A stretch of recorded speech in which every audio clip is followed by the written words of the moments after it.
Hi friends, இன்றைக்கி weight loss breakfast எப்படி செய்யறதுன்னு பார்க்கலாம் வாங்க. சூப்பராக இருக்கும். ஸ்வீட் கார்ன் வந்து நான் வேக வச்சு எடுத்து ஆற வச்சுருக்கேன்.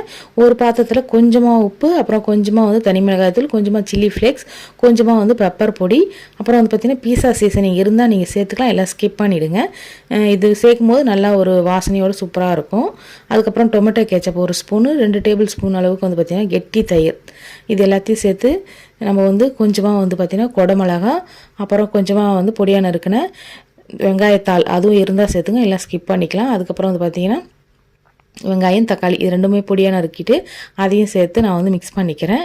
இந்த அளவுக்கு நல்லா மிக்ஸ் பண்ணிக்கங்க. அதுக்கப்புறம் வந்து பார்த்திங்கன்னா நான் ஒரு ஆஃப் க்யூப் அளவுக்கு வந்து பார்த்திங்கன்னா சின்ன க்யூப்பில் சீஸ் கொஞ்சமாக சேர்த்துருக்கேன். இது வந்து கொஞ்சம் எல்லாமே சேர்ந்து நம்ம சாண்ட்விச்சோடு செய்யும்போது நல்லா பைண்டிங் பண்ணி சூப்பராக வரும். அதனால் அதுக்காக தான் கொஞ்சமாக சேர்த்துருக்கேன்.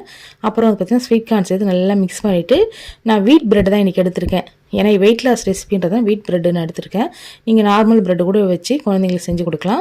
இப்போ எல்லாத்துலேயும் நல்லா வந்து ஸ்ப்ரெட் பண்ணிவிட்டு இன்னொரு ப்ரெட்டை வச்சு மூடிட்டு நான் சாண்ட்விச் பேன் தான் எடுத்திருக்கேன். நீங்கள் நார்மல் தவாவில் கூட இதை செஞ்சுக்கலாம்.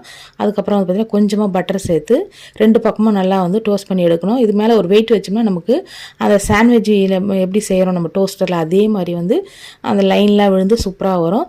சிம்லேயே வச்சு 2 பக்கமும் வந்து பார்த்திங்கன்னா ஒரு நிமிஷம் அந்த அளவுக்கு வெந்தாலே போதும். ரொம்ப வச்சுட்டிங்கன்னா கருகிடும். ஸோ 2 பக்கமும் வந்து பார்த்திங்கன்னா டோஸ்ட் பண்ணி எடுத்துகிட்டு கட் பண்ணி சர்வ் பண்ணிங்கன்னா அவ்வளோ சூப்பராக இருக்கும். நல்லா ஃபில்லிங்காகவும் இருக்கும். நாங்கள் அதாவது பார்த்திங்கன்னா 2 பிரெட்டு தான் வந்து சாப்பிட போகிறோம். ஸோ பசிச்சதுன்னா வந்து பார்த்திங்கன்னா ஃப்ரூட் சாப்பிடலான்னு அதையும் எடுத்து வச்சுருக்கேன். டொமேட்டோ கெச்சப்போட வச்சு சர்வ் பண்ணும்போது சூப்பராகவே இருந்தது. கண்டிப்பாக நீங்களும் ஒரு ட்ரை பண்ணி பாருங்கள். ட்ரை பண்ணி பார்த்துட்டு எனக்கு கமெண்ட்டில் எப்படி இருந்துன்னு சொல்லுங்கள். Okay friends, by.